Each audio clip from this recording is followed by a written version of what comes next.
My name is Veronica Ash. I was 22 the night my father threw his wine glass against the wall. "You'll die poor and alone," he screamed, red wine dripping down our family portrait like blood.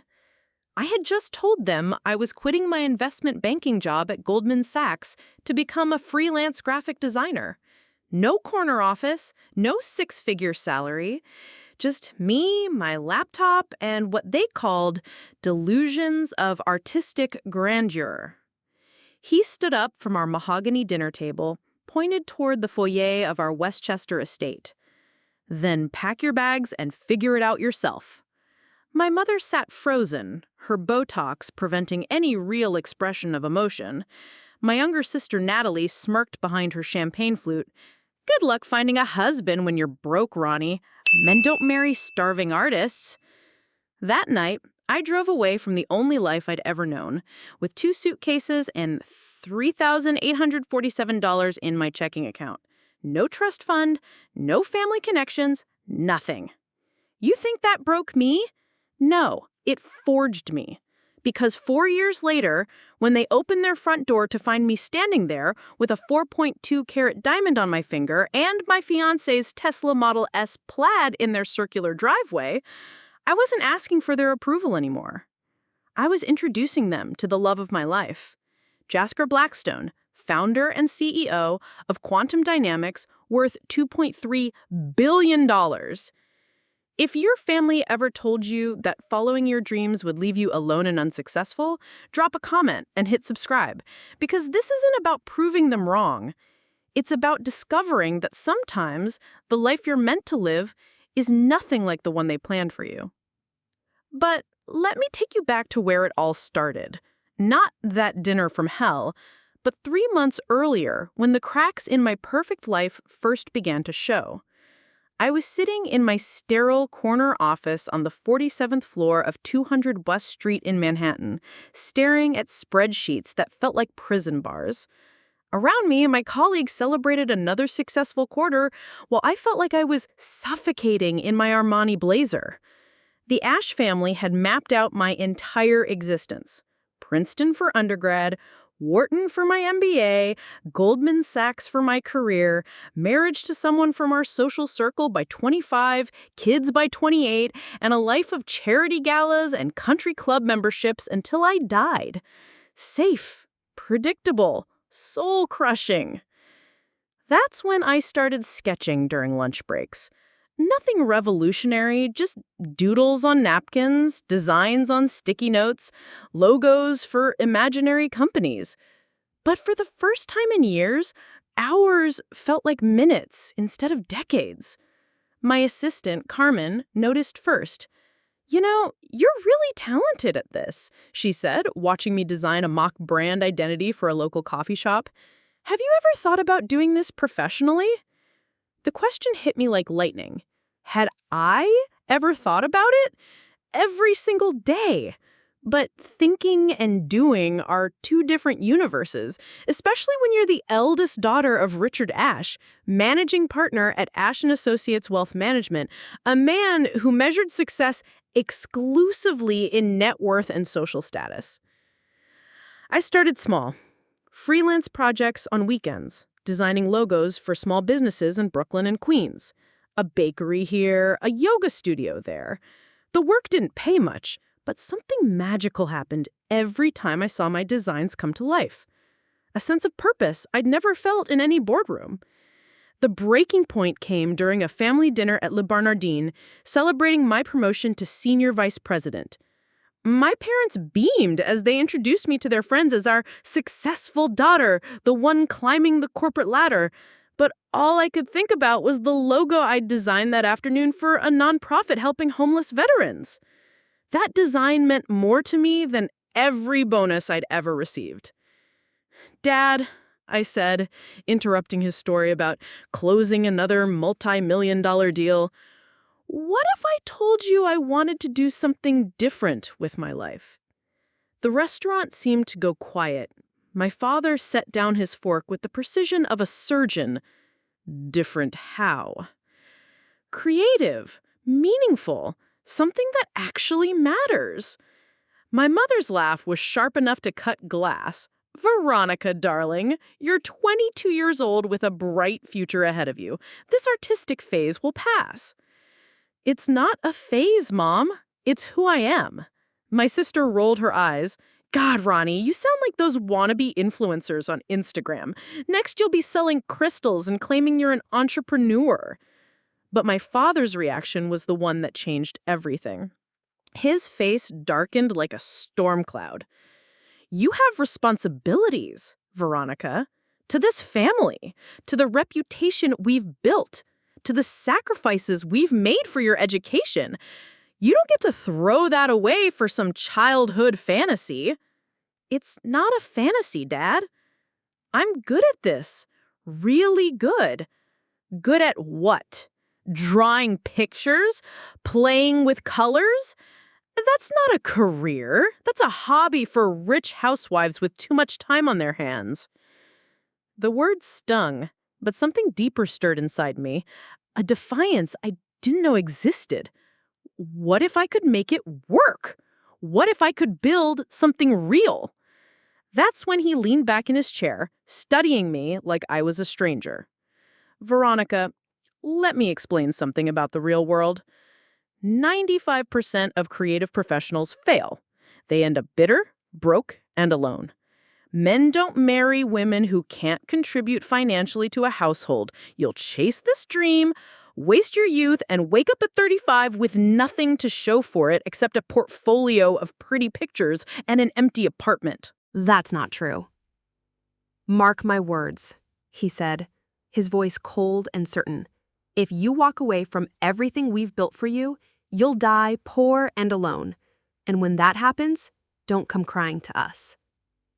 The silence that followed felt like a funeral. In that moment, I realized I had a choice. Live the life they designed for me, or bet everything on the person I believed I could become. 3 months later, I made my choice. And that's when the real story began. Walking into that Goldman Sachs office on Monday morning felt like entering a mausoleum. The marble floors echoed with the footsteps of people who'd traded their souls for stock options, and I realized I was one of them. My corner office overlooked the Hudson River, but all I could see were the prison bars of a life I never wanted. I'd spent the entire weekend after that dinner at Le Bernardin staring at my laptop screen, cursor blinking in an empty resignation letter. Part of me hoped the courage would just materialize, like inspiration for my designs. But courage, I learned, isn't something that happens to you. It's something you choose, even when your hands are shaking. The catalyst came from the most unexpected source. That Tuesday, I was reviewing quarterly projections when my phone buzzed with a text from an unknown number. Hey, is this the designer who created the logo for Sunrise Bakery in Park Slope? This is Maya, the owner. Could we talk? Maya Rodriguez had been one of my first freelance clients, a single mother who'd opened a small bakery with her grandmother's recipes in a dream bigger than her bank account. I'd designed her logo for $200, working late nights after my Goldman shifts, pouring more creativity into that simple sunflower design than I'd put into anything in years. Veronica, Maya said when I called her back, I don't know how to thank you. That logo you designed, it's everywhere. People are posting pictures of our pastry boxes on Instagram, and our sales have tripled since we started using your branding. You gave us an identity. An identity. The words hit me like lightning. Maya, that's incredible, but I just designed a logo. No, you did more than that. You saw who we could become before we saw it ourselves. That's not just design. That's magic. I hung up the phone and stared at my computer screen, where a client portfolio worth $847 million stared back at me. Numbers. That's all I was to Goldman Sachs. A calculator in heels, shuffling money from one rich pocket to another. But to Maya, I'd been something else, entirely. I'd been an artist who changed lives. That afternoon, I walked past the conference room where my colleagues were celebrating another successful acquisition, a hostile takeover that would eliminate 2,000 jobs but increase shareholder value by 12%. They raised their champagne glasses while I thought about Maya's grandmother's recipes and the sunflower logo that helped preserve them. The decision crystallized like ice forming on a window. I opened my laptop and began typing. Dear Mr. Patterson, please accept this letter as my formal resignation from Goldman Sachs. My last day of employment will be Friday, September 15th. I will ensure all current client portfolios are transitioned appropriately. Thank you for the opportunities provided during my tenure. Sincerely, Veronica Ash. My finger hovered over the send button for what felt like hours. Once I pressed it, there would be no corporate safety net, no guaranteed salary, no impressed nods at cocktail parties when I mentioned where I worked. Just me, my laptop, and the terrifying freedom to succeed or fail entirely on my own terms. I thought about my father's words, "You'll die poor and alone." Then I thought about Maya's. "You saw who we could become." I pressed send. The response was immediate. Within 20 minutes, Mr. Patterson was standing in my office doorway, his face a mixture of confusion and concern. "Veronica, what's this about? Are you having some kind of breakdown? If this is about work-life balance, we can discuss a sabbatical." "It's not a breakdown, sir. It's a breakthrough." "Is this about money? Because I can talk to the partners about an early promotion." "It's not about money." He sat down across from my desk, studying me like I was a particularly complex financial instrument he couldn't quite price. "Then what is it about?" "How do you explain to someone who spent 40 years climbing a ladder that you've realized you're on the wrong building? How do you tell a man who measures success in basis points that you found something that can't be quantified?" "It's about creating something that matters, something that makes people's lives better, instead of just making rich people richer." Mr. Patterson leaned back in his chair. "Veronica, I've seen this before. Young, idealistic employees who think they want to make a difference. The world doesn't run on good intentions. It runs on capital, strategy, and smart financial decisions. Whatever artistic hobby you're pursuing on the side, it's not going to pay your rent." "Maybe not, but it feeds my soul." He actually laughed. "Your soul doesn't have student loans, Veronica. Your soul doesn't need health insurance. Your soul doesn't require a 401k. That's when I realized the fundamental difference between us. He saw life as a series of financial obligations to be met. I was beginning to see it as a canvas to be painted. "Mr. Patterson, with all due respect, I'd rather struggle doing something I love than succeed doing something that slowly kills me inside." His expression shifted from paternal concern to cold disappointment. "Then you're making the biggest mistake of your professional life. When you're 35, living in a studio apartment, watching your Princeton classmates buy their second homes, remember this conversation." "I will," I said, already packing my personal items into a cardboard box. "And I'll remember that I chose authenticity over security." That evening, I sat in my Upper East Side apartment, the one my Goldman salary afforded me, and called the one person I knew would understand. "Maya," I said when she answered, "how would you feel about your logo designer becoming your business partner? Because I just bet everything on the belief that helping small businesses tell their stories might be more important than helping billionaires buy more yachts." Her laughter was pure sunshine. "Veronica, I've been waiting my whole life for someone to ask me that question." And just like that, I stepped off the cliff of everything I'd ever known, with nothing but a parachute made of hope and creativity. I had no idea I was about to learn how to fly. The call came 3 days later, while I was setting up my home office in what used to be my walk-in closet. I'd moved my designer bags to make room for a desk from IKEA, transforming Prada and Hermes storage into a creative workspace. The irony wasn't lost on me. "Veronica Elizabeth Ash." My father's voice cut through the phone like a blade. He only used my full name when I was in serious trouble. We need to talk. Family dinner. Tonight. 7 o'clock. Don't be late.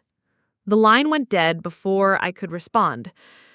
I stared at my phone, knowing this wasn't going to be a celebration of my newfound independence.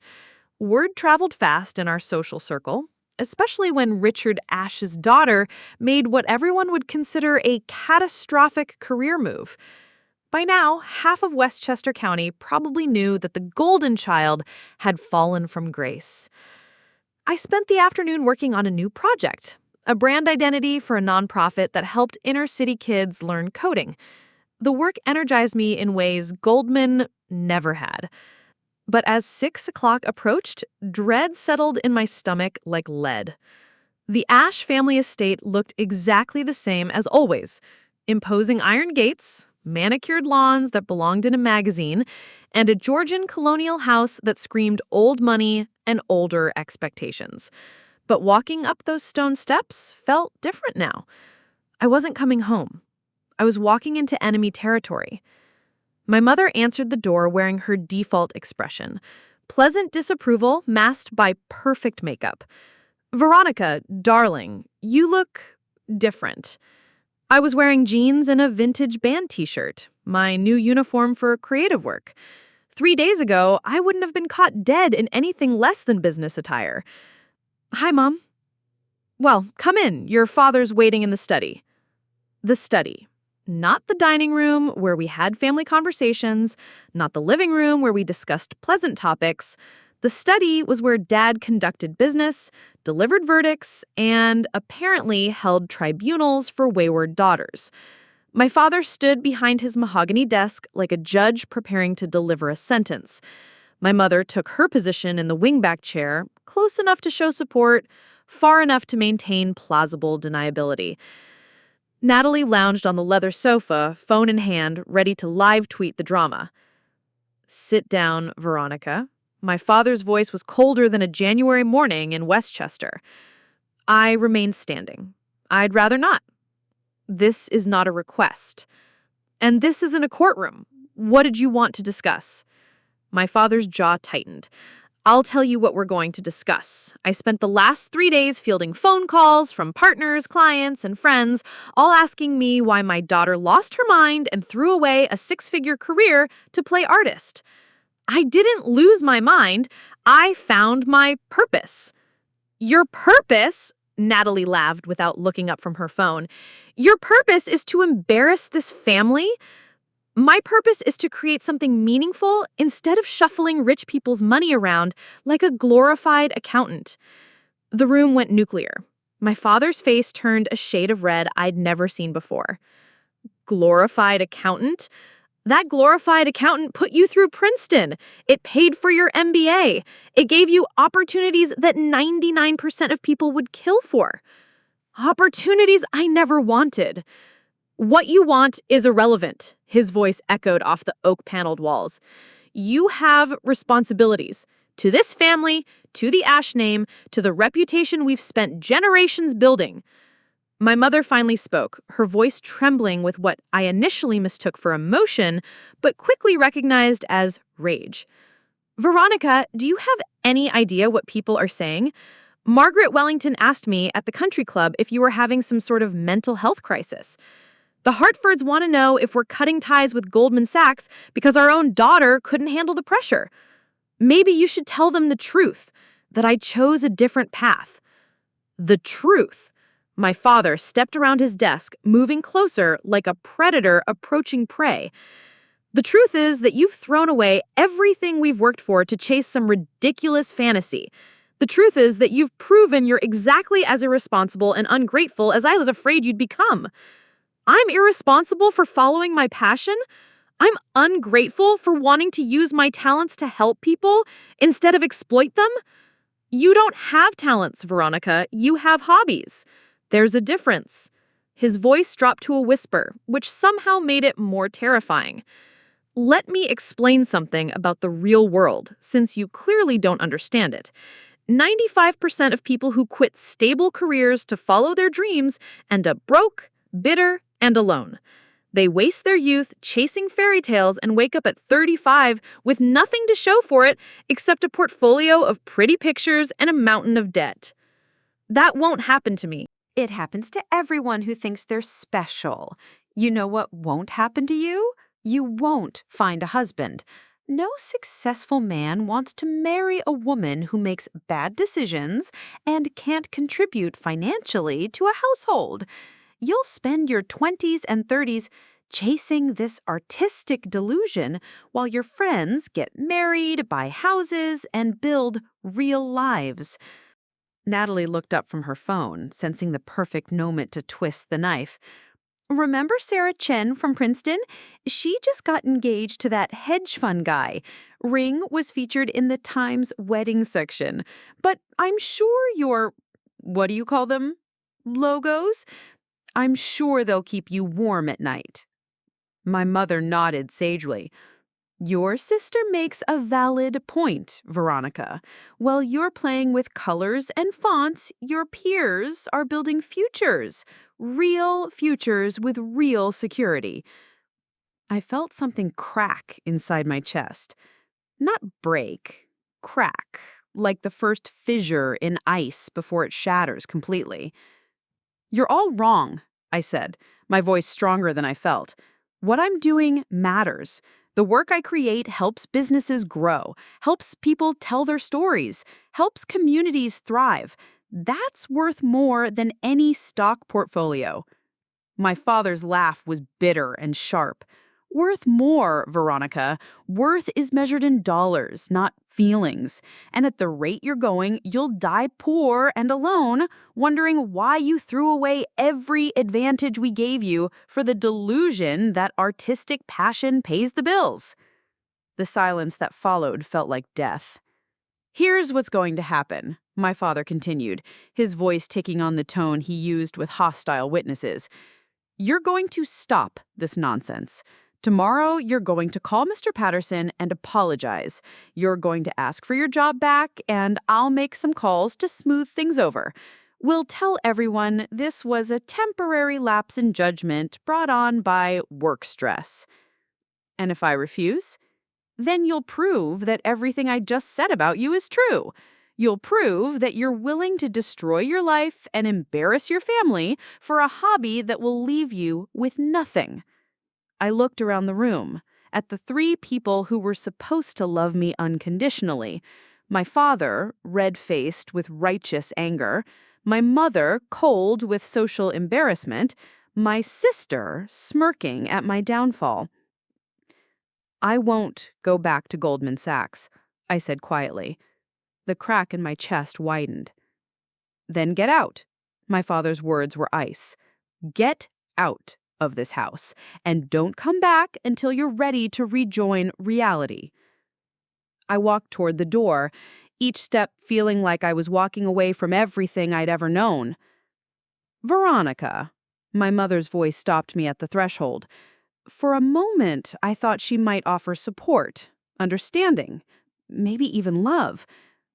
When you change your mind, and you will change your mind, remember that we tried to save you from yourself. I walked out into the October evening, got in my car, and drove away from the only family I'd ever known. The crack in my chest split wide open, but I kept driving. The silence was the cruelest part. Not the yelling, not the ultimatums, not even being thrown out of my childhood home. It was the complete radio silence that followed, like I had been surgically removed from the Ash family tree and the wound cauterized so thoroughly that no trace of me remained. I spent that first night in a Marriott in White Plains, staring at my phone screen, waiting for something, a text, a call, even an angry voicemail, anything that would confirm I still existed in their world. Nothing came. By morning, I realized this wasn't temporary anger. This was erasure. The social media purge began within 48 hours. My mother unfriended me on Facebook. Natalie blocked me on Instagram, removing years of sister photos and shared memories with the clinical efficiency of a surgeon excising a tumor. Even my Aunt Patricia, who had always been the family rebel for marrying a jazz musician instead of a banker, stopped liking my posts. The message was clear. Choosing creativity over conformity wasn't rebellion. It was exile. But the real betrayal came from watching how they rewrote history in real time. I discovered this 3 weeks later when I ran into Jessica Pemberton at Starbucks in Soho. Jessica had been my roommate at Princeton, and we'd kept in touch sporadically after graduation. She looked genuinely surprised to see me. "Veronica, oh my God, how are you? Your mom told mine you were in Europe doing some kind of art residency program, living the dream, right?" My coffee cup froze halfway to my lips. She said, "What? The art thing in, where was it? Florence?" She made it sound so romantic, like you were taking a sabbatical to explore your creative side before settling down. Very eat, pray, love. I was honestly a little jealous. Europe. Art residency. Sabbatical. My mother had crafted an entire fictional narrative that made my rebellion sound like a privileged gap year adventure. The truth, that I was designing logos for $300 each while living off my savings in a Manhattan studio apartment, didn't fit the family's carefully curated image. "How long are you supposed to be gone?" Jessica continued, oblivious to the fact that she was delivering devastating news with the enthusiasm of someone discussing vacation plans. "Indefinitely," I managed to say. This became the official story. Over the following months, I learned from various mutual acquaintances that Veronica Ash was finding herself in Italy, studying Renaissance art, and living that bohemian lifestyle that rich girls sometimes indulge before returning to reality. Some versions had me learning pottery in Tuscany, others placed me in a Parisian atelier apprenticing under a master painter whose name changed depending on who was telling the story. The fiction was so much more palatable than the truth that I was spending 18-hour days building a freelance design business from my 400-square-foot apartment, living on ramen noodles and the occasional client payment, slowly burning through my savings while trying to build something real. The lies worked perfectly until my cousin Derek spotted me at a networking event in Brooklyn. Derek was Natalie's age, fresh out of NYU Business School, and working at a startup in Dumbo. We'd never been particularly close, but we'd always been friendly at family gatherings. When he saw me across the room at Creative Mornings Brooklyn, his confusion was written all across his face. "Ronnie, what are you doing here? Aren't you supposed to be in Florence?" I could have played along, could have said I was back for a visit, perpetuating the family mythology for just a little longer. Instead, I told him the truth. "I'm not in Florence, Derek.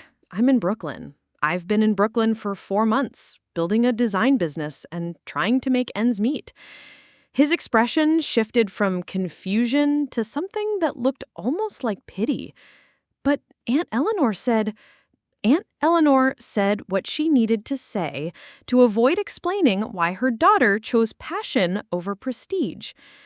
Derek looked around the room, taking in the freelancers, startup founders, and creative professionals surrounding us. "So, this is real? You're actually doing the artist thing?"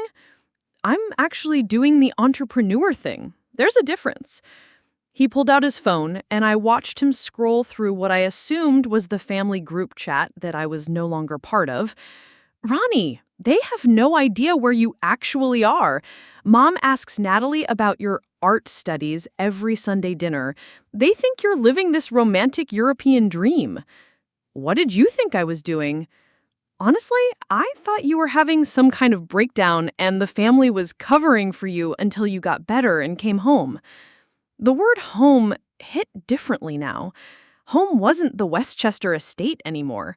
Home was my tiny studio apartment with the kitchen that doubled as my office space and the Murphy bed that I folded down every night after finishing client work.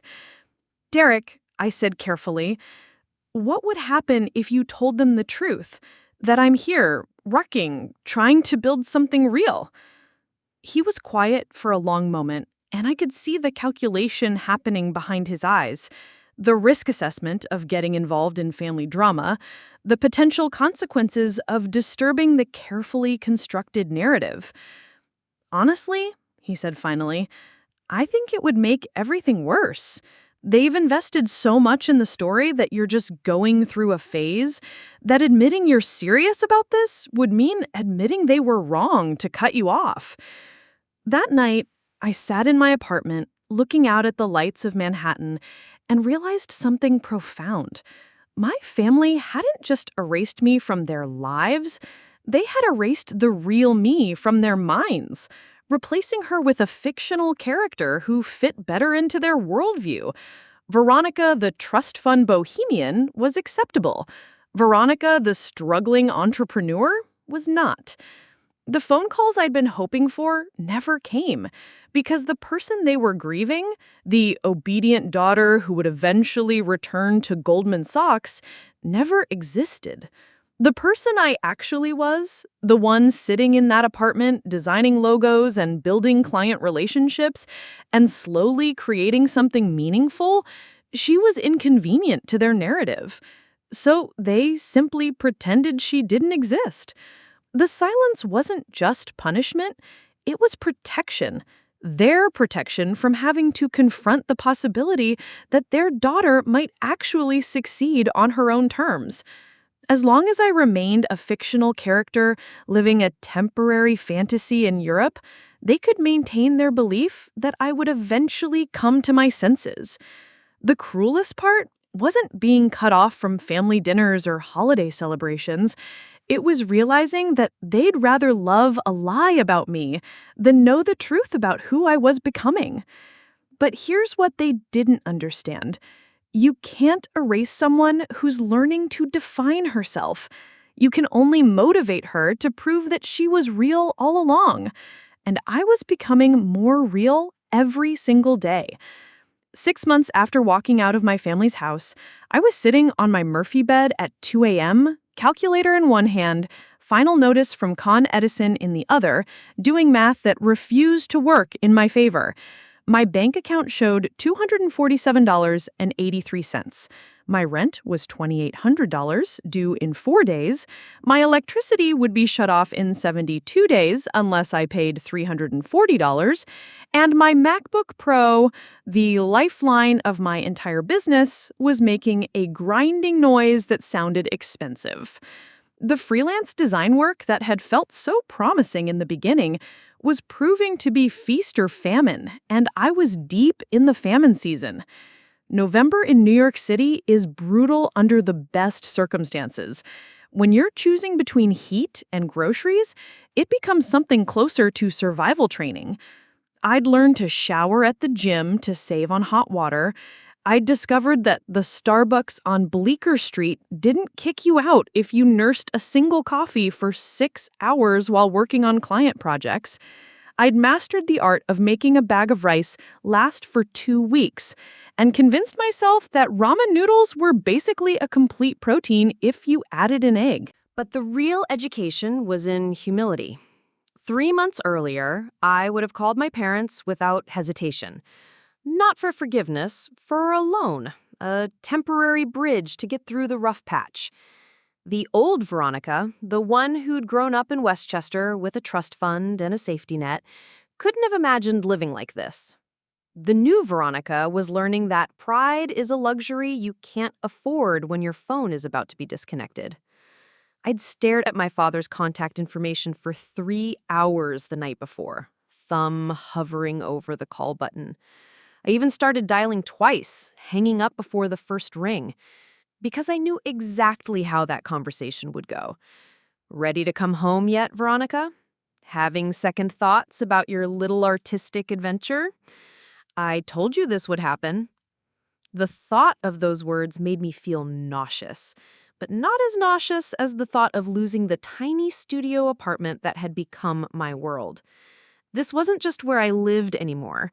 It was my office, my gallery, my sanctuary. It was proof that I could exist independently, even if that existence was currently hanging by a thread. That's when desperation forced innovation. I'd been designing logos and business cards for small businesses, charging anywhere from $200 to $800 per project. Good work, but not enough clients, and certainly not enough recurring revenue to sustain a life in Manhattan. I needed to think bigger, or at least more strategically. The idea came from my landlord, Mr. Petrov, a Russian immigrant who owned 3 buildings in the East Village. He'd stopped by to discuss my late rent payment, and instead of threatening eviction, he sat down at my kitchen table and looked at the design work spread across every surface. "You make this?" he asked, pointing to a restaurant logo I'd been refining. "Yes, sir, that's what I do." He studied the designs with the intensity of someone evaluating real estate. "My nephew, he has a restaurant in Brighton Beach. Terrible logo. Looks like made by drunk person with crayon. You fix?" I quoted him $500, expecting negotiation. Instead, he nodded and pulled out an envelope of cash. "You fix logo. I forget November rent. Deal?" It wasn't just a transaction. It was a revelation. Bartering. Trading services for necessities. A way to survive that didn't require traditional income. Within 2 weeks, I'd arranged 3 more barter deals. A dental cleaning in exchange for designing business cards for Dr. Martinez's practice, a month of groceries for creating a social media campaign for Tony's Corner Market, and a winter coat from the consignment shop on McDougal in exchange for their new website design. I was living in what economists probably call a gift economy, but what felt more like an art installation titled "How to Survive Capitalism Without Capital." The work was good, better than good. Without the pressure of competing with massive design agencies, I could focus on understanding each client's story and translating it into visual language that actually mattered to them. Mr. Petrov's nephew's restaurant saw a 40% increase in new customers after the rebrand. Dr. Martinez had to hire an additional hygienist because of the influx of patients responding to the marketing materials. But success in the creative field doesn't always translate to success in the rent-paying field. December brought a new level of cold that my radiator couldn't handle, either because the building's heating system was failing or because I'd been rationing electricity to keep my laptop charged. I started working from the New York Public Library during the day, not just for the warmth, but because their Wi-Fi was faster than my spotty connection. That's when I met Elena Vasquez. Elena was a librarian in her 50s who'd noticed me setting up my makeshift office in the Rose Main reading room every morning for 3 weeks straight. Instead of asking me to leave, she approached me with curiosity. "You're here more regularly than some of our staff," she said with a smile. "What are you working on?" I explained my situation, not the family drama, just the basic facts about building a design business from scratch. She listened with the kind of attention that made me realize how long it had been since anyone had shown genuine interest in my work. "Can I see some of what you've created?" I showed her my portfolio on my laptop, watching her face light up as she scrolled through the restaurant logos, nonprofit branding, and small business websites I'd been building. "This is remarkable work," she said. "Professional quality. How are you marketing yourself?" That's when I had to admit the truth. I wasn't marketing myself at all. I was surviving project to project, client to client, with no real strategy beyond paying the next bill. Elena became my unofficial business mentor. She introduced me to other freelancers who worked from the library, connected me with small business owners in her neighborhood who needed design work, and most importantly, taught me about something I'd never learned at Princeton or in my MBA program: how to run a business when you have no business running a business. "You're thinking like an employee," she told me one afternoon as I struggled with a pricing proposal. "That restaurant, you didn't just design a logo. You increased their revenue by 40%. That's worth more than $500. She was right, but raising my prices felt impossible when I was still deciding between lunch and laptop repairs. Christmas came and went without a single message from my family. No Merry Christmas, no How are you, nothing. I spent December 25th in the library, which was closed, walking around Manhattan looking at all the windows decorated for families that remembered each other existed.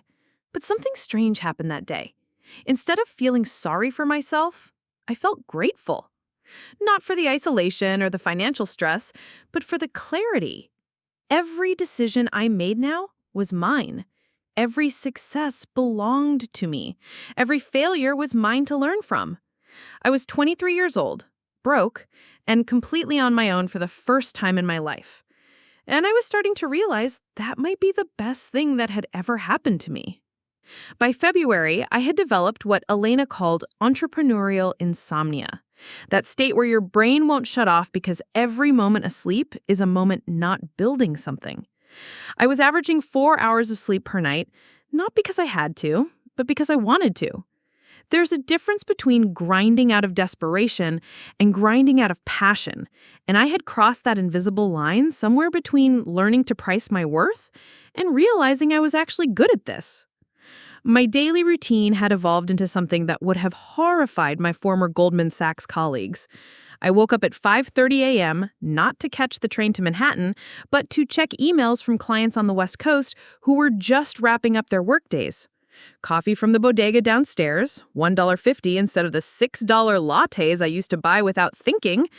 Then 3 hours of focused work before the city woke up and distractions multiplied. The library had become my corporate headquarters, but I'd also discovered that New York City is full of spaces designed for people like me. The WeWork knockoffs, the coffee shops with good Wi-Fi, the co-working spaces that let you buy day passes. I rotated between them like a nomad, always searching for the perfect combination of reliable internet, electrical outlets, and an atmosphere that didn't make me feel like a squatter. But the real transformation was happening in my work itself. I'd started calling my business Narrative Design Studio, a name that came to me during one of those 2 a.m. moments when clarity strikes like lightning. Because that's what I was really doing. Helping businesses tell their stories. Not just creating logos or designing websites, but understanding who they were and helping them communicate that identity to the world. My client roster had grown from desperate barter-in to actual paying customers. Word was spreading through the kind of network that only exists in New York, the invisible web connecting small business owners, freelancers, and entrepreneurs who were all trying to build something from nothing. There was Maria Santos, who ran a catering business out of her Queens apartment and needed a brand that would help her compete with established restaurants. I spent 3 days shadowing her, watching her cook, understanding her grandmother's recipes, and her dreams of opening a real restaurant. The logo I designed, a simple, elegant script that captured the warmth of her food and the sophistication of her vision, helped her book her first corporate client within a week. David Chen owned a bookstore in Chinatown that was struggling to compete with Amazon and the big chains. Instead of just designing a new sign, I created an entire experience, from the window displays to the social media strategy to the book recommendation cards that made customers feel like they were discovering hidden treasures. Sales increased 60% in 3 months. But the project that changed everything was the one that almost didn't happen.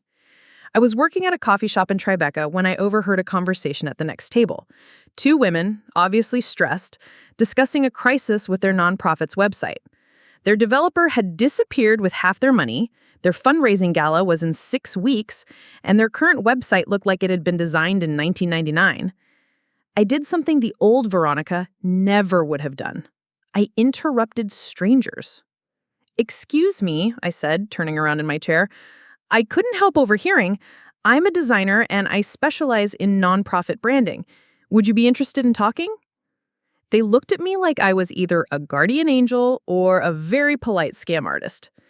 The older woman, who introduced herself as Dr. Rebecca Hayes, was the executive director of Future Forward Foundation, an organization that provided coding boot camps for underprivileged teenagers.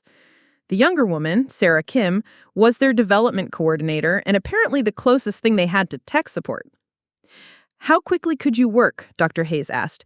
"Because we're desperate." I quoted them a timeline that was aggressive, even by startup standards. Complete website redesign, new brand identity, and promotional materials for the gala all delivered in 4 weeks. The old me would have added buffer time, would have managed expectations conservatively. The new me said, "I can have mock-ups ready by Friday if you're serious about moving forward." They were. For the next month, I lived and breathed Future Forward Foundation. I attended coding classes to understand their mission. I interviewed students and alumni to understand their impact. I learned that these weren't just coding boot camps, they were transformation engines, taking kids from environments where college wasn't even a possibility and giving them pathways to 6-figure careers in tech. The work consumed me in the best way possible. I was designing something that mattered, something that changed lives, something that proved my father wrong about the value of creative work. This wasn't just making rich people richer. This was using design to amplify social impact. I worked 18-hour days without complaint. I turned down other projects to focus completely on their deadline. I spent my own money on premium fonts and stock photography because their budget was tight. Elena would find me at the library at midnight, surrounded by empty coffee cups and printouts, completely absorbed in perfecting every detail. "You know you're not charging them enough for this level of commitment," she told me one night. "It's not about the money," I replied, which would have been a lie 6 months earlier, but felt completely true now. The night before their gala, I delivered everything. A website that told their story with the power it deserved, promotional materials that made their mission impossible to ignore, and a brand identity that positioned them as the professional, impactful organization they'd always been, but never looked like. The gala raised $340,000, more than double their previous record. Dr. Hayes called me the next morning, crying. "Veronica, I don't know how to thank you. The board was considering shutting down the program because we couldn't raise enough funds. You didn't just design a website. You saved our organization." That's when I understood the difference between a job and a calling. At Goldman Sachs, success was measured in basis points and profit margins. Here, success was measured in teenagers getting their first job offers, in families breaking cycles of poverty, in communities being transformed, one coding boot camp at a time. Word spread quickly through the nonprofit world. Organizations that had been struggling with outdated materials suddenly had a designer who understood their missions and could translate passion into professional presentation. My prices went up, not because I was greedy, but because Elena was right about charging for value instead of time. By April, I had a waiting list. By May, I was turning down projects. By June, I was making more money than I had at Goldman Sachs, doing work that made me excited to wake up every morning. But the most important change wasn't financial. It was psychological. I'd stopped waiting for my family to validate my choices because I'd found validation in the work itself. Every successful project, every client testimonial, every life changed through better storytelling was proof that I hadn't thrown my future away. I'd built a better one. I was no longer surviving. I was thriving. And I was just getting started. The call came on a Tuesday in August, 18 months after I'd walked out of their house in October. I was in my new office, a real office with actual walls and a door that locked, not a corner of a studio apartment or a borrowed table at the library. I'd just finished a video call with a client in San Francisco when my phone rang with a number I'd memorized but hadn't seen in over a year. "Veronica," My mother's voice sounded strangely tentative, like she was calling a business contact rather than her daughter. It's Mom. My first instinct was to hang up. My second was to demand an apology. Instead, I found myself saying, "Hi, Mom. How are you?" "We're fine, darling. We're all fine." There was a pause that stretched long enough for me to wonder as the call had dropped. "Your father and I have been talking, and we think it's time we had a conversation. Would you be available for dinner this weekend? Nothing formal, just family." Just family? As if the last 18 months of radio silence had been a minor scheduling conflict rather than complete abandonment. "What kind of conversation?" I asked. "The kind that's better had in person. Saturday at 7, your usual spot at the table will be waiting." The presumption in that statement that I still had a usual spot, that I would simply show up after being erased from their lives, should have made me angry. Instead, it made me curious. What had changed? What did they want? I agreed to dinner not because I missed them, but because I needed to know what version of reality they were operating in now. Saturday evening, I drove back to Westchester for the first time in that awful night in October. The house looked exactly the same, but I felt like a different species returning to observe her former habitat. I parked my leased BMW, a business expense that my accountant had insisted upon, next to my father's Mercedes and wondered if they would notice that their starving artist daughter had arrived in a car that cost more than most people's annual salary. My mother answered the door wearing the same pleasant mask she'd perfected decades ago. "Veronica, you look wonderful. Very professional." I was wearing a black blazer and designer jeans, the uniform of creative professionals who'd learned to navigate both artistic and corporate spaces. Not quite the bohemian disaster they probably had imagined, but not the conservative Goldman Sachs clone they'd preferred. Dinner was surreal. For the first 45 minutes, we talked about everything except the obvious. Why I was there, why they'd called, what had happened between us. Instead, we discussed the weather, Natalie's new job at a PR firm, my father's latest golf handicap, my mother's charity work. It was like attending a dinner party where everyone was pretending not to notice that one of the guests had been legally dead for the past year and a half. Finally, over dessert, my father cleared his throat with the authority of someone calling a board meeting to order. "Veronica, your mother and I have been discussing your situation." My situation? This creative phase you've been going through. We understand that you needed time to explore different options, to get this artistic impulse out of your system. But we're concerned that you've been away from the professional world for too long. I set down my fork carefully. Away from the professional world? My mother leaned forward with the expression of someone delivering good news. "Darling, Mr. Patterson called your father last month. Apparently, Goldman Sachs has an opening in their sustainable investing division.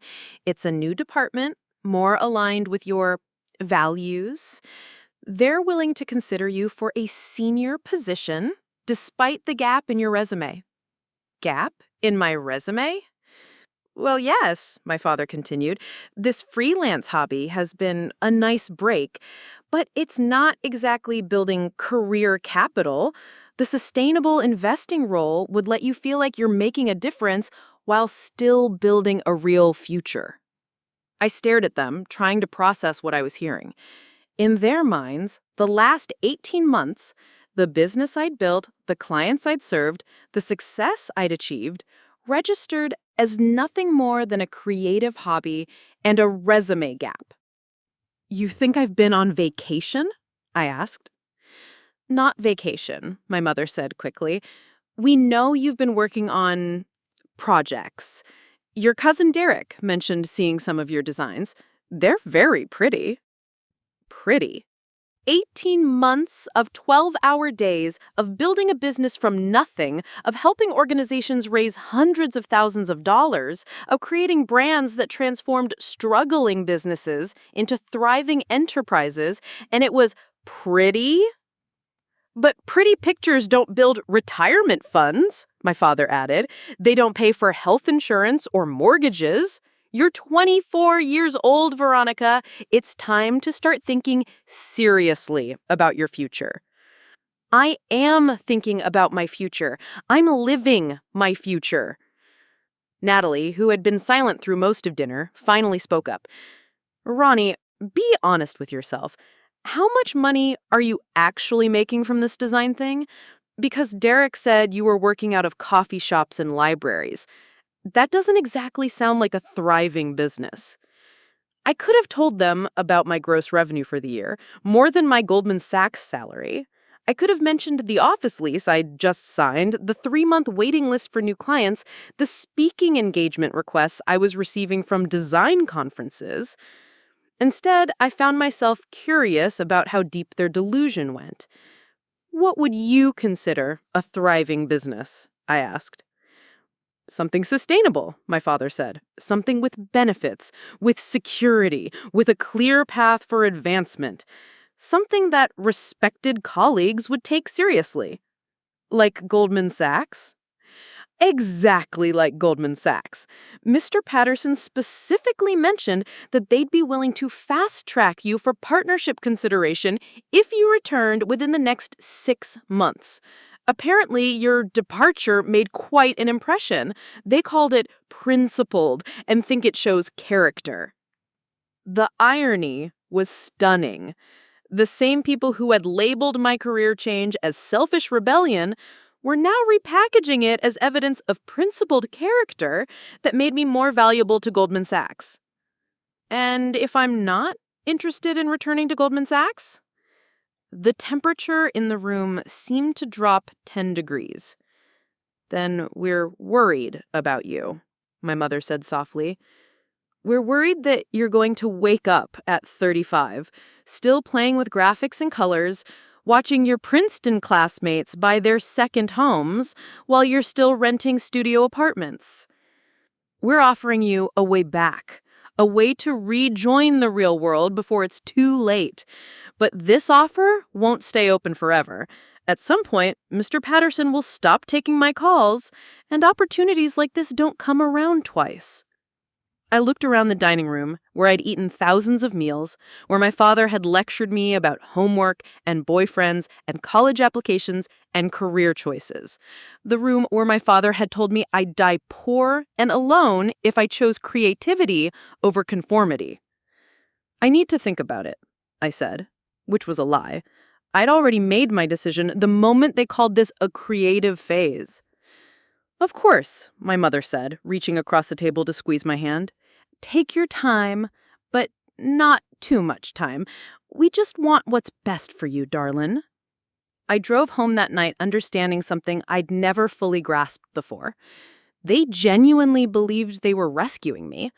In their minds, I was a lost daughter who had been playing pretend for 18 months, and they were offering me a lifeline back to respectability. They couldn't see my success because acknowledging it would mean admitting they'd been wrong. And people like my parents, people who had built their entire identities around being right about everything, would rather maintain their delusions than confront uncomfortable truths. But I was done being their uncomfortable truth. I was ready to become their impossible reality. I waited 2 weeks before calling them back, not because I needed time to decide, but because I wanted to craft my response carefully. When I finally called my dad, I chose my words like a surgeon choosing instruments. Dad, I've thought about the Goldman Sachs opportunity and I'm going to decline. The silence on the other end stretched so long I wondered if he'd hung up. Finally, his voice came through, colder than I'd ever heard it. Decline.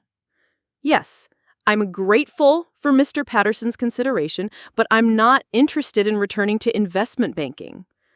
Veronica, do you understand what you're turning down? This isn't just a job offer. This is a lifeline. This is your last chance to salvage your career before you've wasted too many years on this artistic experiment. It's not an experiment anymore, Dad. It's my life. Your life. His laugh was bitter. Your life is designing flyers for bake sales and birthday party invitations. That's not a career. That's what college students do for beer money. I could have corrected him, could have mentioned that my flyers for bake sales had helped nonprofits raise over $2 million in the past year. Could have told him about the Fortune 500 company that had reached out about a potential rebrand, or the design conference in Austin where I'd been invited as a keynote speaker. Instead, I said simply, I'm happy with my choices.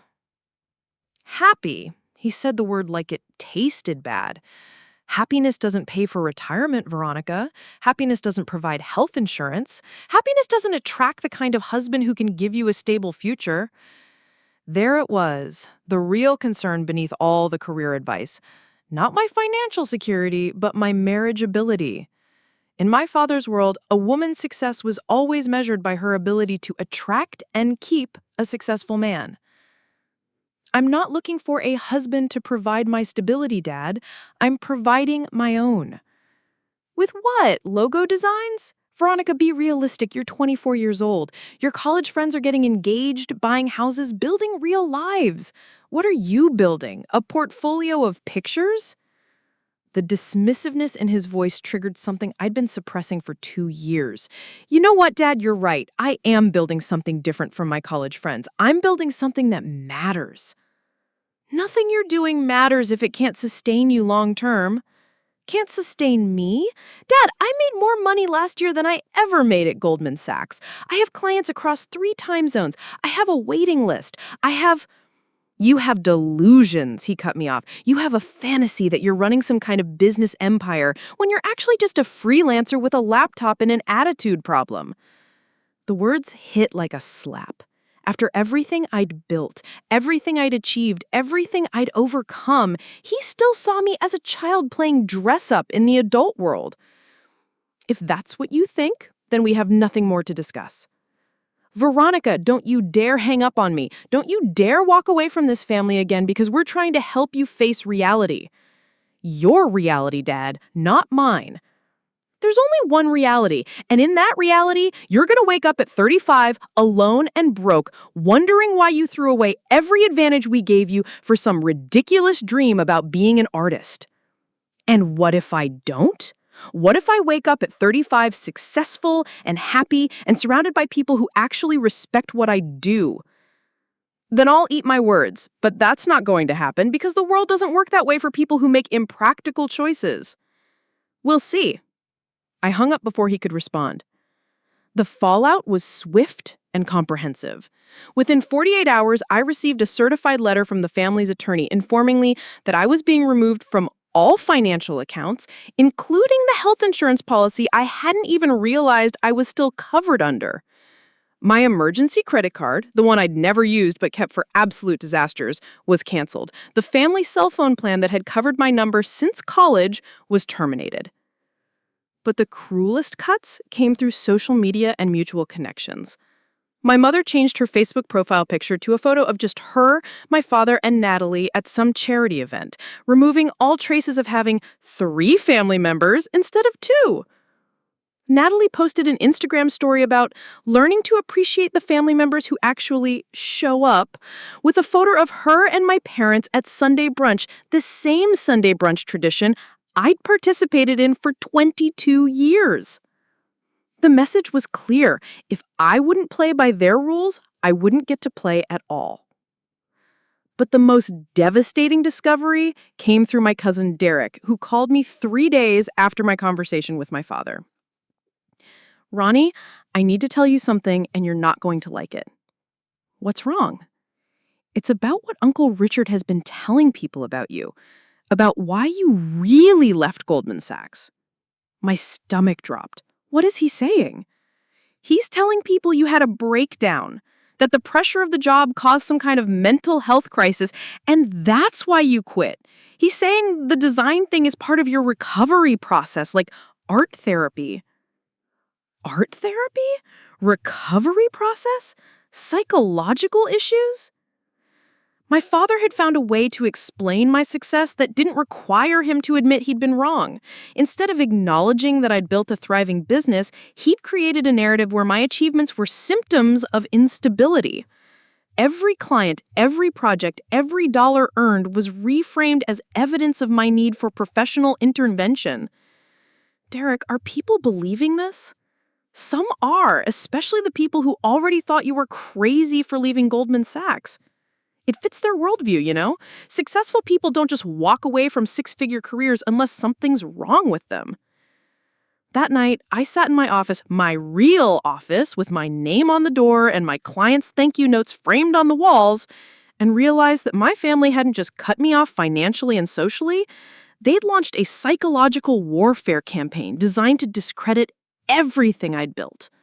They couldn't accept my success, so they'd decided to pathologize it. But here's what they didn't understand. When you've already survived your family treating you like you don't exist, their attempts to make other people think you're crazy feel almost quaint by comparison. I wasn't the fragile daughter having a breakdown that they needed me to be.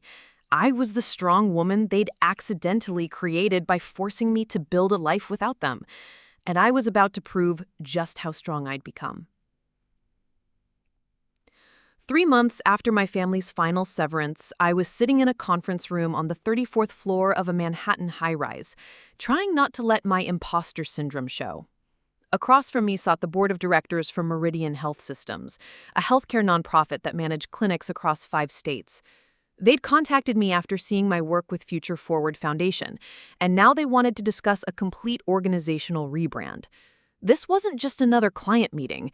This was the kind of project that could transform my business from successful freelance operation to legitimate design consultancy. The budget they'd mentioned was more than I'd made in my first year combined. But as I looked around the room at executives who probably had more experience in board meetings than I had in total professional years, I felt the familiar flutter of doubt. "Ms. Ash," said Dr. Patricia Williams, the CEO, "your portfolio is impressive, but we need to be honest about our concerns. This rebrand will touch every aspect of our organization, from patient-facing materials to donor communications to staff training. Are you equipped to handle a project of this magnitude?" It was a fair question. They were considering trusting their entire visual identity to a 25-year-old who worked out of a shared office space in Brooklyn. Before I could respond, the conference room door opened. "Sorry I'm late," said a voice that made everyone in the room straighten up slightly. Traffic was brutal. I turned to see a man about my age wearing jeans and a gray button-down that probably cost more than my rent. He moved with the kind of confidence that comes from never doubting your right to be in any room, but his smile was warm and unpretentious. "Everyone, this is Jasper Blackstone," Dr. Williams said. "Jasper's company has been our largest private donor for the past 2 years, and he's joining our board this quarter." Jasper Blackstone. I'd heard the name before, probably in the tech news that I skimmed while working. Something about quantum computing and algorithms I couldn't begin to understand. He nodded politely to the room, then his eyes met mine. "You must be Veronica," he said, extending his hand. "I've actually seen your work before. The Future Forward rebrand was remarkable." I shook his hand, surprised by the genuine warmth in his voice. "Thank you. I didn't realize it had gotten much attention outside the nonprofit world." "Are you kidding? That campaign helped them secure a partnership with Google. My company's been looking for organizations doing serious work in education technology. Your branding helped us understand immediately what they were about." Dr. Williams looked intrigued. "Jasper, you're familiar with Ms. Ash's work?" "More than familiar. I'm impressed." He settled into the chair next to mine, and I caught a hint of expensive cologne mixed with something that might have been coffee. "The interface design problem in user experience, we need sophistication that doesn't intimidate." I looked at him with new interest. "You think about design?" "I think about everything in terms of user experience. Whether it's software or healthcare or," he gestured around the room, "organizational identity. It's all about making complex things feel simple and trustworthy." By the end of the meeting, Meridian Health Systems had approved the rebrand project, with a timeline and budget that would keep me busy for the next 6 months. As the executives filed out discussing implementation details, Jasper hung back. "That was impressive," he said. "Not just the presentation, but the way you handled their concerns. You turned skepticism into buy-in without compromising your vision." "Thank you, and thank you for whatever that was. I'm not sure I would have gotten the project without your support." He smiled, and I noticed that one of his front teeth was slightly crooked in a way that somehow made his face more interesting. "You would have gotten it. Maybe not today, but eventually. Good work speaks for itself." Eventually doesn't pay the bills. True. Can I buy you coffee? I'd love to hear more about how you approach nonprofit branding. I'm always looking for partners who understand mission-driven work. We ended up at a small cafe in Midtown where our conversation stretched from 1 hour to 3.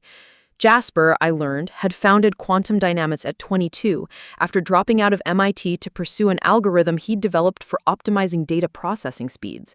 His company now worked with everyone from NASA to Netflix, but he was most passionate about applying technology to social problems. The thing about having resources, he said, stirring his third espresso, is that you have a responsibility to use them meaningfully. I make money solving problems for corporations, but I want to solve problems that actually matter. Is that why you're involved with Meridian? Partly, but also because I believe good organizations deserve good support. Most nonprofits are doing incredible work with terrible tools. Better branding, better technology, better systems. These things can multiply their impact exponentially.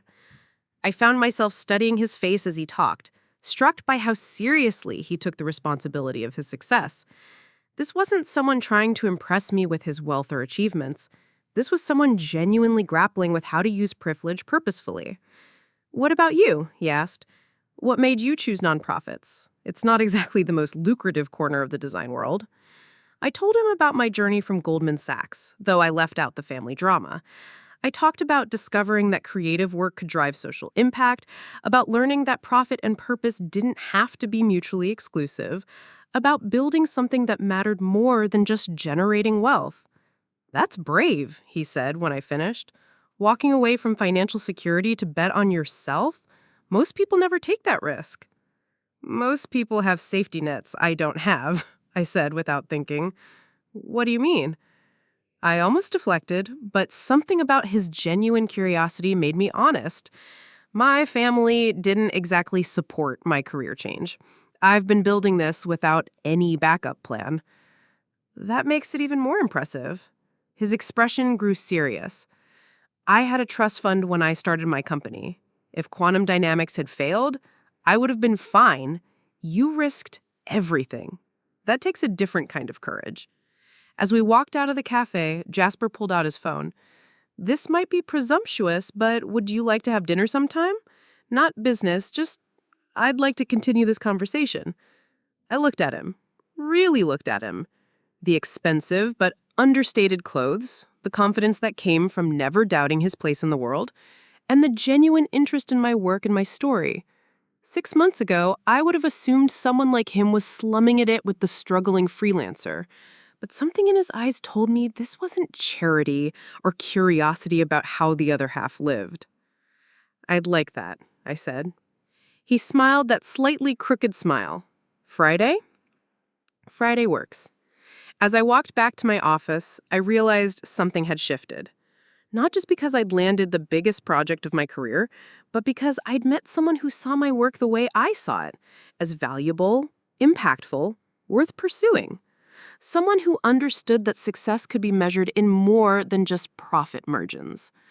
For the first time in 2 years, I wasn't thinking about proving my family wrong.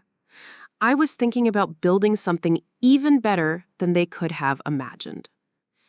18 months later, I stood in front of my childhood home for the first time in 3 years. But this time, I wasn't arriving alone, broke, or begging for acceptance. This time, I was introducing the love of my life to the people who had predicted I would die poor and alone. The Tesla Model S Plaid purring in their circular driveway wasn't mine. It was Jasper's daily driver, the car he considered low-key compared to the Lamborghini he kept for weekends.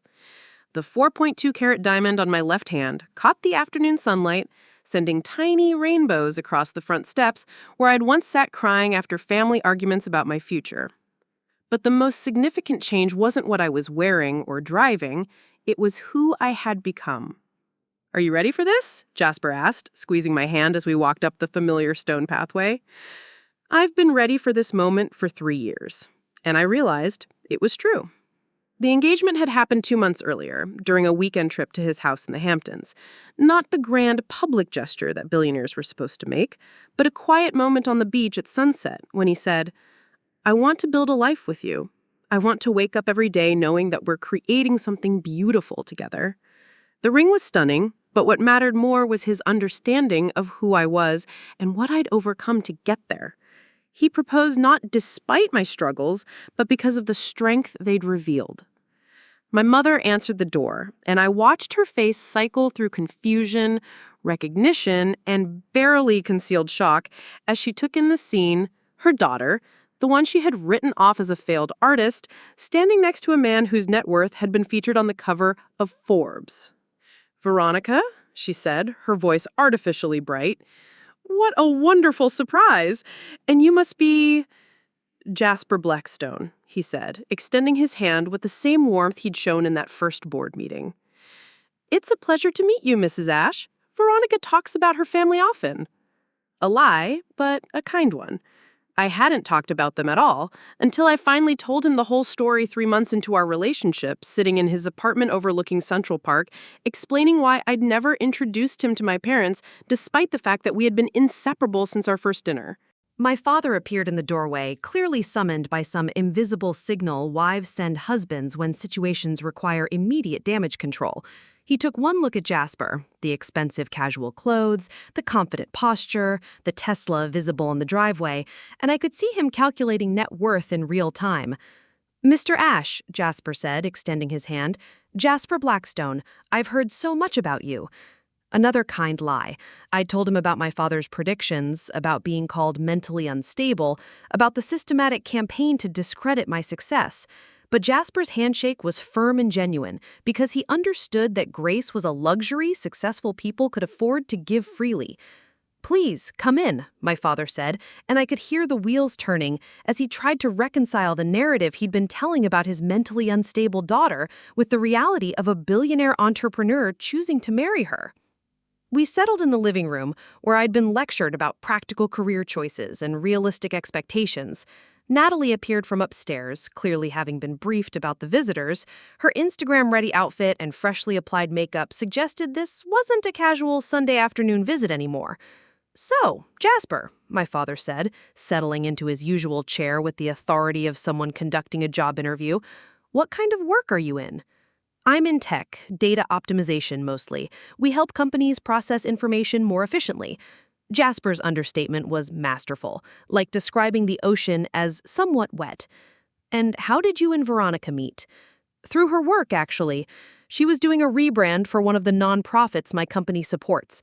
Her presentation was remarkable. She has this ability to take complex organizational missions and translate them into visual language that anyone can understand immediately." I watched my parents process this information. In their minds, Jasper wasn't supposed to have met me through my work because my work wasn't supposed to be the kind of thing that impressed billionaires. My mother said, "Veronica's always been creative." "She's more than creative, she's brilliant. Do you know that the nonprofit rebrand she did helped them secure a $12 million federal grant? Her visual strategy made their proposal impossible to ignore. The number hung in the air like a challenge. $12 million, more than most small businesses would see in a lifetime, generated partly through my art therapy hobby. "That's wonderful," my father said, his voice tight with the effort of reconciliation. "We've always been proud of Veronica's talents." "Have you?" Jasper asked, and I could hear the polite steel underneath the question. "Because she told me you thought she'd end up poor and alone if she left Goldman Sachs to pursue design work." The room went completely silent. I hadn't asked Jasper to confront them, but I wasn't going to stop him either. "Well," my father said, clearing his throat, "parents worry. We wanted her to have security." She has security, Jasper said simply. She built a company that employs 12 people and works with organizations across 3 continents. She's keynoting design conferences and turning down projects because she has more demand than capacity. That sounds pretty secure to me. Natalie spoke for the first time, her voice smaller than I'd ever heard it. 12 employees?